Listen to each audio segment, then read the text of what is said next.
ప్రకృతి ఆశీస్సులు. ప్రకృతి వ్యవసాయం అనేది ప్రకృతి అనుమతి లేనిది జరగదు. కానీ ప్రకృతి అనుమతి ఉన్న రైతులకి కొద్దిగా సహనం. ఏమా సహనం అంటే ఆదాయం అనేది రావాలి. ఆదాయం లేనప్పుడు కుటుంబ సభ్యులు ఒప్పుకోరు, ఎవరు ఒప్పుకోరు, అది కామను. కాబట్టి ప్రజలకు కూడా దిగుబడులు రావాలని ఇంతకుముందే దిగుబడుల కోసం రసాయనాలు వేసి నిరాశపడిపోయి అది నీరు గారిపోయి తర్వాత ఇప్పుడు ప్రకృతి వ్యవసాయంలోకి వచ్చారు. దీంట్లో ఆదాయం అనేది ఖచ్చితంగా ఉండాలి.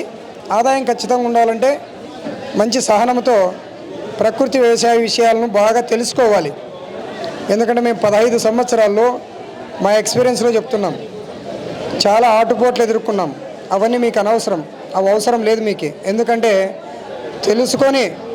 విషయం తెలుసుకొని చేసేది వేరు, ప్రకృతి విషయాలు తెలుసుకోవడం చాలా సమయం పడుతుంది. కావున మీకు ఇప్పుడు అందరూ ఆంధ్ర తెలంగాణలో చాలా ప్రముఖులందరూ అవగాహన శిక్షణలో అందరూ అందుబాటులో ఉన్నారు. దాంట్లో మీరు పాల్గొని ఎక్కడైనా పాల్గొనవచ్చు, ఎవరితోనైనా పాల్గొనవచ్చు. దాంట్లో మనకు రసాయనాలు అనేది ఉండకూడదు. ఒక్కరే అనేది కాదు. ఇక్కడ వ్యవసాయంలో రకరకాలుగా ఆలోచనలు ఉన్నాయి. ప్రకృతిలో ఒక్కొక్కరికి ఒక్కొక్క రకమైన ఆలోచనలు ఇచ్చింటుంది. అవన్నీ క్రోడీకరించుకొని మనం ఏ విధంగా ముందుకెళ్ళాలనేది నిర్భయంగా చేసుకోవచ్చు. ఇప్పుడు ఇంకా రెడీగా అన్ని చోట్ల అందరూ చేస్తున్నారు. కొన్ని సందర్భాల్లో వాతావరణం బట్టి కొన్ని కషాయాలు వాతావరణ అనుకూలంగా పనిచేయకపోవడం అయితే పంటలో కొన్ని వాతావరణానికి అనుకూలంగా రావు అన్నమాట. ఆ విషయాలు మేము కూడా ఇప్పుడు తెలుసుకుంటున్నాం. ఎందుకంటే పెద్దలు ఏ కార్తెలో ఏ పంట పడితే ఆ పంటకు బలం అనేది బలంగా నిరూపించారు అప్పుడు. కానీ ఇంకా అవన్నీ మనకు తెలియవు. కానీ కార్తెలు పెద్దలు చెప్పిన విషయాల్ని మళ్ళీ ఇప్పుడు మనకు అక్కడక్కడ పెద్దలు మనం వ్యవసాయం చేస్తుంటే వాళ్ళు చెప్పాలని కోరిక వాళ్ళకు ఉండేది, కానీ చేసేవాళ్ళు లేరు. ఈ రసాయనాలు వచ్చి దాన్ని ఆ పెద్దలు మేము కలిసినప్పుడు చాలా అద్భుతంగా చెప్తున్నారు. అయ్యా నేను వ్యవసాయం చేస్తున్నానని పెద్దలను కలిస్తే వాళ్ళు మధ్యలో అయ్యా ఈ కార్తెలో ఈ పంట పెడితేని ఒక్కొక్క కార్తెకి అద్భుతంగా పేర్లు పెట్టారు. విశాఖ కార్తె, విషం కార్తె అని, అనురాధ కార్తె అన్నీ కలిసి వస్తాయని ప్రతి కార్తెకి వివరంగా చేస్తున్నారు. కాబట్టి ఇక్కడ విశేషం ఏమంటే ఏ కార్తెలో ఏ పంట పెడితే ఆ పంట తింటేనే నీకు శక్తి, ఆరోగ్యం. కావున మనం అవి తప్పించి పంటలు పెట్టడం వల్ల అది తిన్నా కూడా శక్తి రాదు, పంట కూడా ఫలితాలు రావు. కాబట్టి ఇవి ఏ కార్తెలో ఏ పంట పెట్టాలనేది ఇప్పుడు ప్రారంభమైంది. మేము ఇంతవరకు 15 సంవత్సరాలు రసాయనాలు లేకోకుండా మట్టి సారాన్ని ఏ విధంగా పెంచాలి, మన పెద్దలు చేసిన ఆ వ్యవసాయము అది కూడా కాకుండా దిబ్బల పేడ వేసేది లేదు, బండ్లతో తోలేది లేదు. చాలా సూక్ష్మంగా ఉంది వ్యవసాయం ఇది. ఎందుకంటే మనం ప్రకృతి మనకి వయసు తగ్గే కొద్దీ అనేది కాదు, శక్తి తగ్గే కొద్దీ, ఆసక్తి తగ్గే కొద్దీ ఏ విధంగా మనుషులతో వ్యవసాయం చేయాలని నానో టెక్నాలజీ మాదిరి చాలా సూక్ష్మంగా ఉంది. ఎకరానికి 10 కేజీల పచ్చిపేడ, 10 లీటర్ల ఆవుమూత్రం పెద్దదేం కాదు. కాబట్టి ఈ విధంగా ఒక ఆవు ఉంటే ఒక ఎకరానికి బ్రహ్మాండంగా వేసినప్పుడు అద్భుతంగా ఫలితాలు, దిగుబడులు వస్తాయి. అది ఇంకా ఇప్పుడిప్పుడే ప్రారంభమవుతుంది. మనం రీసెర్చ్లో చేసింది ఏమంటే మనకి విషం లేకుండా చేయాలనేది ఇన్ని ఏండ్లు మనం చేసాం. ఎందుకంటే పేడ ఎలా వేయాలి, ఎప్పుడు వేయాలి, ఎంత వేయాలి, ఈ నియమాలన్నీ మనం తెలుసుకున్నాం. ఇప్పుడు మనకంతా తెలిసిపోయింది, ప్రకృతి తెలియజేసింది. మనకు ఎవరో చెప్పిన విషయాలు కాదు ఇవి. ఈ పాఠశాలలో లేదు, ఎక్కడో ఇంకో చోట లేదు. ప్రకృతి అనుభవం, ప్రకృతితోనే మనం నేర్చుకుంటాం. ఒక అడుగు వేస్తే అన్ని విషయాలు తెలుస్తాయి. కాబట్టి ఈ విధంగా కుటుంబ సభ్యులు ఆదాయం లేక వెనుకడుగు వేస్తున్నారు. కాబట్టి ఆ కుటుంబ సభ్యులు ఒక వ్యక్తికి తెలిసిన వ్యక్తి అనుభవం లేక దానికి ఆ సమయం సహనం వెచ్చించి ప్రతి విషయం తెలుసుకునేది లేక కొద్దిగా వెనక ముందు వచ్చిన వాళ్ళు ఎనికిపోతున్నారు. మరి ఇంకా అద్భుతంగా ఏమీ తెలియని వాళ్ళు ఇప్పుడు ఊరికే చెప్తానే వేసి ముందుకు వచ్చేవాళ్ళు చాలామంది ఉన్నారు. అది కూడా ఒక అదృష్టం, అది కూడా ఒక ప్రకృతి అనుమతి. మేము అనుకున్నాం ముందుగా వచ్చినోడు వెనకబడుతున్నాడని, మేము వెనికిపోతున్నాడని మేము అనుకునేవాళ్ళం. కానీ ప్రకృతి అనుమతి లేనిది, అదృష్టం లేనిది మనం ఏం చేయలేం. ఏమి చేసినా కూడా ఫలితాలు కూడా ఉండవు. కాబట్టి ఈ విధంగా కుటుంబ సభ్యులు సహకారం అనేది ఖచ్చితంగా ఉండాలి, 100%. ఇది మనం ఏ వ్యవసాయం చేస్తున్నాం అనేది కూడా ప్రజలు గుర్తిస్తున్నారు. అంటే ప్రకృతికి అనుకూలంగా ఇంకా సులభంగా ఏముంది అనే మార్గాలు కషాయాల రూపంలో కావచ్చు, మనం ఇచ్చే ద్రవజీవామృతం, ఘనజీవామృతంలో కావచ్చు, ఇవన్నీ మేము ఆలోచన చేసింది ఏమంటే ద్రవజీవామృతం అనేది నీళ్ళల్లో పారించినప్పుడు వెంటనే అది ఆ భూమిలోకి పోయి ఆవిరయ్యే రూపం ఉంది. కానీ ఘనజీవామృతం పైనంతా చల్లేస్తే ఆ చల్లినప్పుడు అది వారం 10 రోజుల వరకు ఆ గడ్డి తిని పిప్పి ఉంటుంది కదా ఘనజీవామృతంలో, ఆ పిప్పి అనేది 2-3 ఇంచులు వేర్లకు మట్టిలో తొగినప్పుడు కలిపేస్తాం. కలపడం వల్ల అది 10-15 రోజుల వరకు నిల్వ ఉంటుంది. ఆ పిప్పిలో ఉన్న మనం తయారు చేసిన బెల్లము పిండి అనేది సూక్ష్మంగా నిదానంగా తేమ తగిలే కొద్దీ ఇస్తూనే ఉంటుంది. వేర్లు వచ్చేసంతా భూమిలో 2 ఇంచులు 3 ఇంచుల్లోనే పైన పీసి వేర్లు చిన్న చిన్న వేర్లు ఉంటాయి. పూటి వేరు అంటే మధ్య వేరు లోపల ఉంటుంది. కాబట్టి ఘనజీవామృతం అనేది ఎంత రిస్క్ తీసుకుంటే అంత నల్లగా అంత మెల్లమెల్లగా మొక్కకు కంటిన్యూ అందిస్తుంటుంది. ద్రవజీవామృతం నీళ్ళలో ఇచ్చిన తర్వాత అది నీటిలో గాలిలో లోపలికి వెళ్ళిపోయి ఆవిరైపోతుంది అనమాట. కానీ ద్రవజీవామృతం పిచికారికి అద్భుతంగా ఫలితాలు ఇస్తుంది. మన పుల్లటి మజ్జిగ, నీమాసరం, పిప్పి ఆకు లేదా పిండి, నవధాన్యాల పిండి, తర్వాత తమలపాకులు, సీతాఫలమాకులు, ఉత్తరేనాకులు, ఇవి మేము ఈ మధ్యనే ప్రాక్టికల్గా టమోటా బెండ వేశాను. బెండకు 3 days వన్స్ అంటే అది పిచికారి చేయాలి. కానీ ప్రాక్టికల్గా ఒక డెమో తయారు చేసాం. ఆ బెండ చాలా అద్భుతంగా భూమిలోకి ఘనజీవామృతం లేదు, ఆ నీటిలోకి కూడా ద్రవజీవామృతం ఇవ్వలేదు. అయినా కూడా ఒక్కసారి పుల్లట మజ్జిగ, నీమాసనం అట్లా 2 సార్లు పిచికారి చేసాం. అద్భుతమైన రిజల్ట్ ఉంది. మొదట్లో మనం ఇవ్వకపోవడం వల్ల కొన్ని సమస్యలు, అంటే నీళ్ళు అక్కడ వేరే వాళ్ళు తీసుకొని మొదలు పెట్టాలి సంవత్సరమని, మొదలు పెట్టిన దానికి కొద్దిగా మనం ఆ పెట్టుబడి పెట్టేసి దాంట్లోనే మనకు బహుమతిగా బొప్పాయి చెట్లు వేసాం. ఈ బొప్పాయి మాకు అనుభవం చాలా ఉంది. 3 సంవత్సరాలు ఉత్త నీళ్లు కట్టే మనం చాలా రోగాలు లేకుండా తీసాం. ఇప్పుడు మళ్ళీ మనము కషాయాలు ఒక టానిక్ లాగేస్తే అద్భుతంగా ఉంటాయి. ఈ భరోసాలను ఎందుకు చెప్తున్నామంటే రాబోయేది ప్రకృతి సేద్యమే, అది ఆవుతో చేయడం వల్ల. ఎందుకు ఆవుతోనే చేయాలనేది ఒకటి గమనించాలి. కర్మాగారంలో ఎరువులు తయారైతాయి, డిఏపి, సూపర్ పొటాష్, యూరియా. కానీ ఇక్కడ నేచురల్గా ఆవు గర్భంలోనే రకరకాల గడ్డి, రకరకాల ఆవులు, అవన్నీ ఆకులు, అన్ని నవధాన్యాల గడ్డి, ఇవన్నీ తినడం వల్ల ఆ ఆవు కడుపులోనే అద్భుతమైన కర్మాగారం ఉందనేది మాకు ఈ వ్యవసాయంలో అవగాహనలో అద్భుతంగా తెలిసిపోయింది. ఎందుకంటే ఒక్కసారి ఆలోచించండి, గతంలో పెద్దలు ఉత్త పేడ వేశారు, కానీ ఒక్కసారి దిబ్బ పేడ వేసేసి మళ్ళీ మధ్యలో ఇవ్వలేదు. అదే పొరపాటు చేసిండేది. కాబట్టి ఇక్కడ మనం మధ్యలో దిబ్బ పేడ అనేది ఇస్తే అద్భుతంగా మొక్కకి గ్రోత్ అంటే వారం వస్తుంటుంది. ఒకసారి దిబ్బ పేడ ఇవ్వడం వల్ల అది నీటిలో, గాలిలో, మట్టిలో దాని సారం కోల్పోతుంది. మొక్కకి ఎంత కావాలో అంత తీసుకుంటుంది. ఆ లేత గింజ, లేత మొక్క బాగా ఎక్కువ పోది తీసుకుంటే పెరుగుతుంది, కానీ దిగుబడి రాలేదు. ఇలాంటి కారణాలు చాలా జరిగినాయి. అయితే వ్యవసాయం వదిలేసి మనుషులు ఉద్యోగ వ్యాపారంలో పడిపోతున్నారు. కానీ వ్యవసాయం 80% చేయాలా, ఉద్యోగం 20%. ఆ ఉద్యోగం వ్యాపారం 20% కూడా ఎలా చేయాలి, అది వ్యవసాయంలోనే ఉంది. అది కూడా నిరూపణ అవుతుంది. ఇది మేము చెప్పేది కాదు. భారతీయులు ఎప్పుడో సనాతన చరిత్రలోనే, వేదాలోనే 3 దీంట్లోనే ఉన్నాయని నిరూపించారు. అది ప్రకృతి వ్యవసాయం మొదలుపెట్టినంత నాకు అర్థమైంది.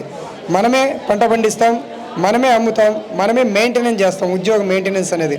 కాబట్టి ఇక్కడ బానిస అనేది లేదు ఇక్కడ. కానీ మర్చిపోయాం. మళ్ళీ మంచుకొచ్చింది, ఇప్పుడు మనకు గుర్తుకొచ్చింది. అది కూడా త్వరలో మీకు మార్కెటింగ్ కూడా నేనే సొంతంగా తయారు అమ్మాలనేది ఒకటి. అయితే ఇప్పుడే అన్ని ఆకుకూరలు, కాయగూరలు పెట్టాలనేది మనుషులు లేబర్ సమస్య.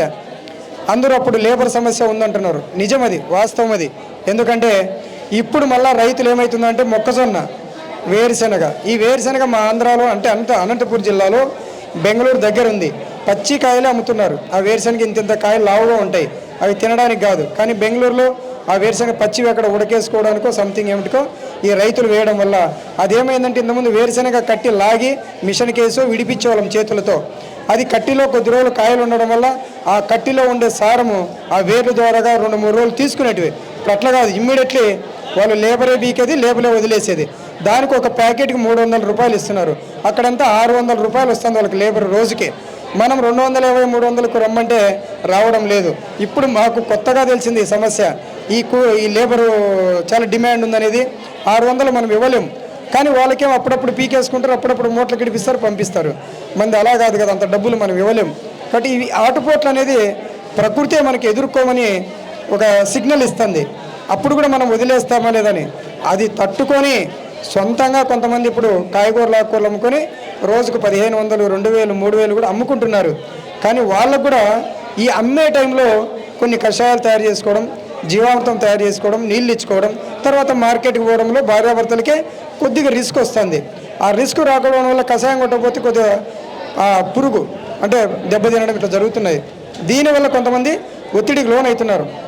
వాళ్ళకు కూడా మేము సహనంతో చెప్తున్నాం, మీరు ఒక లేబర్ని పెట్టుకోండి, ఆ లేబర్ పని చేస్తుంటారు, మీరు మార్కెటింగ్ ఇట్లా విషయాలు చేసుకోండి అని ఒక సులువైన గైడెన్స్ ఇస్తున్నాం. కాబట్టి ఈ విధంగా ప్రకృతి వ్యవసాయం అనేది మనం చెప్పే విషయం కాదు, అది ఎప్పుడో ఉండేది. కానీ ఇప్పుడు అది మళ్ళీ మనం దాన్ని పునరావృతం చేసుకోవడానికి ప్రకృతి చాలా మనకు సహనంతో మనం సాధనతో చేసుకున్నప్పుడు ఫలితాలు అనేది వస్తాయి, తప్పకుండా వస్తాయి, దాంట్లో సందేహమే లేదు. ఎందుకంటే అప్పు చేసి ఆవు నెయ్యి తీసుకోమన్నారు, దాంట్లో ఎంత నిజం ఉందో తెలుసా? 100% మానసిక రోగం ఏ రోగం అన్నా కానీ వచ్చిన రైతుకు ఈ ఆవు నెయ్యి తీసుకోవడంలో ఎందుకు ఈ నిదర్శనం నేను ఆలోచన చేస్తే, మనం ఉప్పు కారం తీపి పులుపు ఒకరు చేదు ఉన్న ఒక కూరలోకి నెయ్యి వేస్తానే ఇవన్నీ భస్మం అయిపోతున్నాయి. ఇది మన శరీరంలో కూడా బీపీ ఉన్నా, షుగర్ ఉన్నా, ఆస్మా ఉన్నా, ఆయాసం ఉన్నా, ఎనీ రోగం ఏమున్నా కూడా ఈ నెయ్యి ఆ కూరలో ఆ రుచులు లేకుండా ఎట్లా చేస్తుందో మనలో కల్మషం కలుషితం ఉన్న అనారోగ్యానికి నిదర్శనం. నేను అందుకే ఒక కొటేషన్ రాశాం, నేతి తిన్నవానికి నీతి తెలుస్తుంది, నీతి తెలిసిన వానికి ఒక రీతి విధానం తెలుస్తుంది, ఆ రీతి తెలిసిన వానికి ఒక ఖ్యాతి అనేది దానికి నిదర్శనం కృష్ణ భగవానుడే. నిజంగా ఎంత సహనంగా ఉంటాడు, ఎంత తెలివితేటలో చాకచక్యంగా ఉంటాడు, పౌరుషం లేదు, రోషం లేదు, మీసం మెల్లేసేది లేదు, అద్భుతంగా అర్జునుడితో యుద్ధం చేయించాడు అన్నాడంటే మేము కూడా అన్నదాతతో ఎట్లా వ్యవసాయం చేయించాలి ఆ విధంగా నూరి పోస్తున్నాం రైతుకే. భయపడద్దు, అధైర్యపడద్దు. అర్జునుడు కూడా అంతా విన్న తర్వాత యుద్ధం చేసినప్పుడు కింద మూర్చిపోయి బాణం కింద వేసి మూర్చపోతాడు. యాజ్ రియల్ ఇప్పుడు కూడా నేనే మూర్చపోతున్నా. కషాయం తయారు చేసుకోవాలా, ఆవులు మేపుకోవాలా, నీళ్ళు ఇవ్వాలా, లేబర్ని పెట్టుకోవాలా, గ్రేడింగ్ చేయాలా, 1 మ్యాన్ ఆర్మీ. ఒక్క లేబర్ రాకపోతే ఒక్కనే ఎకరంలో బెండకాయలు విగుతున్నా, ఒక్కనే ఒక లేబర్ ఆడపనిసిని తీసుకొని 1 ఎకరాలో టమోటాలు తీస్తున్నా. ప్రజెంట్ నేను ఆ లేబర్ సమస్య ఇంతకుముందు మాకు ఎక్కువ వచ్చేవాళ్ళు చేసేవాళ్ళు. ఇప్పుడు సొంతంగా మొదలు పెట్టినప్పుడు చెప్పాను కదా, 600 వేరుశెనక్కాయలకు వచ్చేవాడు మనం 300కి రారు, మనం 600 ఇస్తే నష్టపోతాం. అందుకు సొంతంగా 1 ఎకరా టమోటాలు నేనే స్వయంగా ఒక మనిషిని పెట్టుకొని సపోర్ట్ తీసుకొని కోస్తున్నాం. 25 బాక్సులు 15 కేజీలు ఒక్క రోజులో ఇద్దరం కోస్తున్నాం. ఈ విధంగా మనలో కూడా కెపాసిటీ ఉండాలా, ధైర్యం ఉండాలా. ఈ విధంగా మనం ప్రాక్టికల్గా ముందుకు దిగినప్పుడు, మనం నిలబడినప్పుడు ఆటోమేటిక్గా ప్రకృతి మనల్ని కాపాడుతుంది, గోమాతతో మనకు ఫలితాలు వస్తాయి అనేది. ఇలాంటి అర్జునుడు ఎలా భయపడ్డాడు యుద్ధం చేయడానికి, పద్ధతిగా వ్యవసాయం చేయడానికి రైతు భయపడుతున్నాడు. వాస్తవం అది, నేనే సాక్ష్యము. నేనే 15 ఏళ్ళ నుంచి చెప్పుకోవద్దు, అంత ఓపిక నేను చేస్తున్నా, పిచికారీ చేసే అన్ని అలవాట్లు నాకున్నాయి, ఏమైనా పని చేయగలను వ్యవసాయంలో. కాబట్టి మనం చేసి నిరూపించే సమయం ఆసన్నమైంది. కుటుంబంలో 3 రండి, మీకు ఏ బాధ్యతలో మీకు చెప్తాం. జీవామృతం, ఆవులు పెంచుకోవడం, మెయింటెనెన్స్ చేయడం. మీకు ఆదాయం లేకపోతే మమ్మల్ని అడగండి, మీరు 3 సిద్ధంగా ఉండండి. పద్ధతి కూడా మనకు ప్రకృతి క్లియర్ చేసేసింది. పంటలో రోగం రాకోకుండా ఒక షడ్రుచులు, అదే ఇందాక చెప్పాం కదా, షడ్రుచుల్ని ఒక నెయ్యి ఎలా మాయం చేస్తుందో ఆ షడ్రుచుల కషాయం మొక్కకి నిరోధశక్తిని పెంచుతూ వ్యాధిని నిర్మూలన చేస్తుంది. 100% ఇది. ఆ విధంగా మీకు ప్రాక్టికల్గా చూపిస్తాం. ప్రజలకైనా రైతులకైనా మేము అదే పనిలో నిమగ్నమైనాం. ఆనాడు అర్జునుడు యుద్ధం చేసి రాక్షసులను ఎట్లా చంపాడో, ఈనాడు అన్నదాతతో పద్ధతి చేసి రసాయనాలు బయటికి పంపించాలా. అదే సూత్రం మాకి. ఆ సూత్రం మూలాన్ని తెలుసుకొని ప్రతి విషయాన్ని తెలియజేస్తున్నాం. కాబట్టి భయపడద్దండి. లేబర్కి మనం కంటిన్యూ లేబర్ ఇచ్చినప్పుడు అక్కడేదో వేరుశెనగలకు ఒక రోజు 600 వస్తుంది, ఒక రోజు 300 వస్తుంది, ఒక రోజు పనే లేకుండా పోతుంది. ఆ 300 600 ఈక్వల్ అవుతుంది. ఇది గమనించాం. మళ్ళీ మేము కంటిన్యూగా మనం పెట్టుకోవాలి. లేబరు మనము ఒక 2 ఎకరాలు కాకుండా 3-4 ఎకరాలు పెట్టుకుంటే కంటిన్యూ మన దగ్గరే ఉంటాడు. ఆ లేబర్కి 250-300 ఫిక్స్ చేసేస్తాం. ఆ ఎక్కడ బయట పోయేది ఉండదు, ఆటోలో ప్రయాణించేది ఉండదు. ఎప్పుడు ఆటోలో పోతే వాళ్ళ ఇంటికి ఎంతకు వస్తారో తెలుసా? 4:30-5 గంటలు అవుతుంది. మన దగ్గర ఉంటే 2 గంటలకే వదిలేస్తాం. అక్కడ లోకల్గా ఉన్న రైతుల్ని ఇంటికి పంపించేస్తాం. ఆటోలో కూడా ఎన్ని సమస్యలు పడుతున్నారు. ఈ సమస్యలన్నీ మనం ఎదుర్కొంటున్న వాస్తవాలు ఇవన్నీ. ఎందుకంటే స్వయానుభవంగా మనం చేస్తున్నాం కాబట్టి ఇంకెవరికి ఇబ్బంది లేకోకుండా ఈ లేబర్ సమస్య కానీ, మనకు కషాయాల సమస్య కానీ, ఫలితాల సమస్య కానీ, ఇప్పుడు మనం చిన్న చిన్న ఖర్చులకు ఆకుకూరలు కాయగూరలోనే మిరప పెట్టాం, చాలా అద్భుతంగా ఉన్నాయి. ఇప్పుడే నేను నంద్యాలకు వచ్చేటప్పుడు నిన్న మా దేవేందర్ రెడ్డికి నీ కాయగూరలు తినాలంటే టమాటాలు, మిరపకాయలు, వంకాయలు, బెండకాయలు తీసి ఇచ్చాను. ఎంత అద్భుతంగా ఉన్నాయో తెలుసా? ఏమి ఇవ్వలేదు, ఇస్తే ఎంత అద్భుతంగా ఉంటాయి. ఇవి చాలామంది మాటలు ఎక్కువ మాట్లాడుతున్నారు, ఫలితాలు తక్కువ వస్తున్నాయని చెప్పి అంటున్నారు. వాస్తవం అది. అంటే ఈ లోపల కనుక్కోలే కదా, మన దగ్గర మనుషులు లేరు, మనీ లేదు, డబ్బు పెట్టి మనీ చేపిద్దామంటే రెండూ లేవు. కాబట్టి ఇక్కడ మనుషులు మనీ ఉన్నవాళ్ళు కూడా మనం చెప్పే ప్లాన్ను అమలు చేస్తే తప్పకుండా అది కూడా అనుమతి ఉండాలి, ప్రకృతి అనుమతి. మేము కూడా కోరుకుంటున్నాం ఎవరెవరు వస్తారని. అనుమతి లేనిది ఎవరు వచ్చే అవకాశాలు లేవు, వస్తారు కూడా. అది కూడా ప్రకృతి ఎందుకు చేస్తుందంటే రసాయనాలు మైనస్, ప్రకృతి వ్యవసాయం ప్లస్, ఈ విధంగా అవ్వడానికి సమయం పడుతుంది. ఎందుకంటే అవగాహన ఇప్పుడిప్పుడే వినియోగదారులు ఈరోజు నంద్యాలలో 13/12/2025 ఈరోజు ఇక్కడ చూస్తుంటే అన్నగారు కూడా మీ కెమెరా తిప్పి చూపిస్తారు, జనాలు సందడి చాలా అద్భుతంగా. నేను ఎక్కడ చూడలేదు ఈ విధంగా. ఎంత రష్ వస్తూనే ఉన్నారు కంటిన్యూగా. ఉదయం 11 గంటలకు స్టార్ట్ అయింది. భోజనాల సమయంలో కూడా ఇప్పుడు కూడా ఒకసారి ఈ టైం చూసుకోండి, ఇప్పుడు 3 గంటలు అవుతుంది. కాబట్టి ఈ విధంగా పెరుగుతుంది. ఎందుకంటే ఆహారంలోనే ఉండేది ఆరోగ్యం, అద్భుతంగా ఉంది. ఆహారం అనేది ఎప్పుడైతే మంచిది తీసుకుంటామో అనారోగ్యం అనేది లేదు. కాబట్టి ఈరోజు ఆహారం విషమైపోయింది కాబట్టి ఆసుపత్రికి వెళ్తున్నారు, ఆ డబ్బులు విపరీతంగా ఖర్చు పెడుతున్నారు. ఖర్చు పెట్టినా కూడా మీరు రోజు మాత్రలు వేసుకొని తీరాల్సిందే, లేకపోతే నొప్పులు తగ్గవు. కానీ మా ఫుడ్ అలాంటిది కాదు. మీరు తీసుకున్న వారంలోనే నొప్పులు తగ్గిపోతాయి, మాత్రలు ఉండవు, ఆసుపత్రులు ఉండవు. ఇది నిదర్శనాలు ఇవి. కాబట్టి మన భారతీయులందరూ, ఎందుకంటే మీకు ఒక అవగాహన ఆధ్యాత్మిక పరంగా వేదాల పరంగా కృషి చేస్తే మనకు అద్భుతమైన ఫలితాలు ఉన్నాయనేది. ఒక గోమాతతో మనం వ్యవసాయం చేస్తే 1 ఎకరంలో 1 గోమాత ఉండాలి. ఎందుకంటే 1 ఎకరానికి 10 గోమాతలు ఉన్నా ఇంకా అద్భుతమైన ఫలితాలు వస్తాయి. మొక్కప్పుడు కొద్దిగా వేస్తాం, పెద్దగైనప్పుడు ఇంకొద్దిగా వేస్తాం, ఇంకా వృక్షాలకు మహావృక్షాలకు ఇంకా పోసేస్తాం, మరి అద్భుతమైన ఫలితాలు వస్తాయి. ఎందుకు రావు దిగుబడులు? మనిషి ఎంత అన్నం తింటే అంత శక్తి వస్తుంది. కొద్దిగా తిని పని చేయమంటే చేయలేం కదా. మనిషికి ఎంత కావాలో అంత కావాలా, పిల్లవాడికి ఎంత కావాలా, పాలు కావాలా, పెరిగే కొద్దీ రొంత అన్నము పాలు కావాలి, పెద్దగైన తర్వాత పూర్తి అన్నం కావాలి. ఈ విధంగా మొక్కల్లో కూడా మేము తెలుసుకున్నాం. జీవామృతం అనేది మొట్టమొదట 1 నెలలో భూమికి సమృద్ధిగా ఇవ్వాలి, నీళ్ళల్లో ఇవ్వాలి, పిచికారీ చేయాలి. ఆ తర్వాత ఘనజీవామృతం ఉండొచ్చు. ఘనజీవామృతం ఇంకా అద్భుతంగా మనం తయారు చేసుకుంటే ఆ చెట్ల పాదుల్లో చెప్పాము ఇందాక. ఎందుకంటే ద్రవజీవామృతం అనేది లోపలికి వెళ్ళిపోతుంది, ఘనజీవామృతం అనేది 2 ఇంచులు 3 ఇంచుల్లోనే స్థిరంగా ఉంటుంది. కలుపు తీసినప్పుడు మట్టిని కదిలిచ్చేస్తే 10-15 రోజులు ఉంటుంది. అద్భుతంగా గ్రీన్ వస్తుంది, అద్భుతంగా సారాన్ని మట్టికి, వేర్లకు, మొక్కకు అందిస్తుంది. ఈ విధంగా అనుభవంలో ప్రకృతి నేర్పించిన విషయాలు ఇవి, మేము చెప్పేటివి కాదు. కాబట్టి ఇక్కడ పలుకుతున్నది ఆత్మ, పలికిస్తున్నది ప్రకృతి. మే పలికిన పలుకులు కానే కావి. ప్రతిసారి ఇలా గుర్తు చేస్తాం. ఎందుకంటే ఎయిడ్స్ వస్తుందిరా, ఈ విధంగా నివారణ చేసుకుంటా అని చెప్తుంటారు ప్రతిసారి.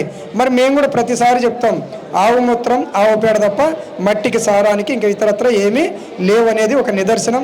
మేమే ఆదర్శం, మేమే సాక్ష్యం. రావండి. రోజు రాత్రి 8:30కి కాన్ఫరెన్స్ ఉంటుంది, 7:30 నుంచి 8:30 గంటల్లో కాన్ఫరెన్స్ ఉంటుంది.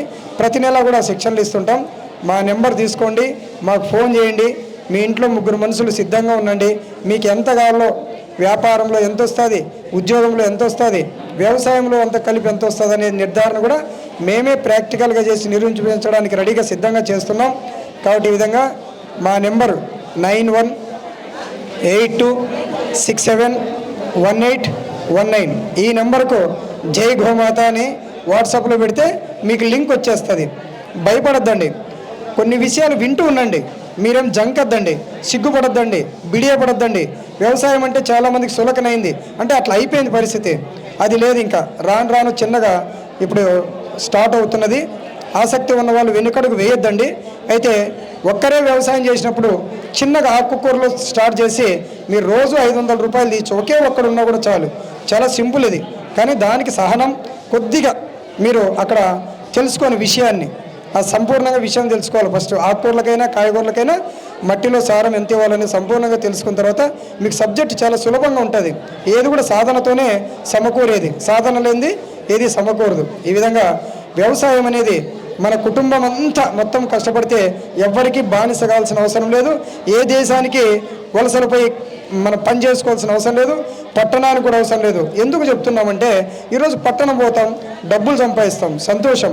ఆ డబ్బులు నీ ఏమన్నా కాపాడుతున్నాయి? ఆరోగ్యం లేదు. డాక్టర్ దగ్గర పోతే కూడా ఏమిస్తాడు? మాత్రలు రాసిస్తాడు, టానిక్ ఇస్తాడు. మళ్ళీ ఏం చెప్తున్నాడు? మంచి కాయగూరలు తీసుకో, ఆకుకూరలు తీసుకో అని చెప్తున్నాడు. మరి ఏం వాడుతున్నాం? దేనిలో శక్తి ఉంది? మాత్రలో ఉందా, టానిక్లో ఉందా, ఆహారంలో ఉందా? ఈ విధంగా ఆవుల గోడు భూములు బీడు, రైతు చెడిపోతే, ప్రకృతి పాడైపోతే, ప్రకృతిని పాడు చేసిన డబ్బులు ఏమీ కాపాడవు. ప్రకృతి పాడు చేసిన డబ్బులు మళ్ళీ రికవర్గా ప్రకృతి వ్యవసాయం ద్వారా మంచి ఆహారం కొనుక్కొని తింటే ఆ డబ్బులు మాకిస్తే ఆ జబ్బులు మీకు లేకుండా పోతాయి. ఇది నిదర్శనాలు ఇవి. మేమే ఉత్తమ మాటలు చెప్పడం లేదు. 15 సంవత్సరాల నుంచి కంటికి నిద్ర లేకుండా కృషి చేస్తూ చెప్తున్న విషయాలు. కానీ మధ్యలో కొన్ని చీడ పురుగుల్లాగా పంటను పాడు చేసినట్లు, వేరు పురుగు వృక్షం చేసినట్లు అవగాహన లేని వాళ్ళు వాళ్ళ మాటలు వినొద్దు, వీళ్ళ మాటలు ఇద్దని మాట్లాడుతుంటారు. అది సహజం, చాలా సంతోషం. వాళ్ళు ఇంకా మనల్ని రెచ్చగొట్టినట్లు, వాళ్ళు ఇంకా మనల్ని పైకి తీసుకొచ్చినట్లు మనం స్వీకరించాలా. నువ్వే చూస్తూలే అనాలా. అవునా, నువ్వు చెప్పింది నిజమైన మనం కింద పడిపోకూడదు. పైకి లేచి మాలాంటి వాళ్ళమే మీకు నిదర్శనం చూపిస్తాం. కాబట్టి ధైర్యంగా ముందుకు రావాలని మీకందరికీ ప్రకృతి ఆశీస్సులు, గోమాత ఆశీస్సులు. పంచభూతాలు చాలా అద్భుతమైనవి. ఏ దేశంలో అయినా ఏ దేశానికి ఏం కావాలో అనుకూలం, ఆ దేశం గతంలో ఏం చేసిందో అది చేస్తే చాలా అద్భుతాలు సృష్టిస్తారు. ఇది మనం చెప్పే విషయం కాదు. మహామునులు, వేదాలు, ఋషులు ఎన్నో విధాలుగా మనకు ఎన్నో రూపాయలు తెలియజేశారు. కానీ శ్రీకృష్ణుడు తెలియజేసిన పాడి పంట అనేది చెప్పుకుంటూ పోతే చాలా అద్భుతంగా ఉంది. ఎందుకంటే ఆయన వెనక ఆవు ఉంటుంది. ఎందుకు ఉంటుందో ఒకసారి ఆలోచన చేయండి. ఈరోజు ఆ యావే రైతును రాజును చేస్తుంది, మహారాజును చేస్తుంది. కాబట్టి పాడి పంట అనేది ఖచ్చితంగా అది ఎవరు ఒకరి పేరు కాదు. అది పాడి అంటే ఆవు, పంట అంటే పంచభూతాల నుంచి పండేది. నా పేరు నీ పేరు కాదు. అది ప్రకృతి వ్యవసాయమే వ్యవసాయం అని మనం ఒక గ్రూప్ చేశాం. ప్రకృతి సాయం వ్యవసాయం తప్ప వేరే సాయం పనికిరాదు. అది నిస్సారం, భూమికి నిస్సారం, మనిషికి అనారోగ్యం, ప్రకృతికి అనుకూలమే కాదనేది నిదర్శనాలు మనకు ప్రకృతి నిరూపించింది. అవి ప్రజలకు మనం నిరూపించడానికి సిద్ధంగా ఉన్నాం. అందరూ ఆ నెంబర్కి ఎప్పుడు కూడా మీరు ఫోన్ చేసి మాట్లాడడానికి అవకాశం ఇస్తాం.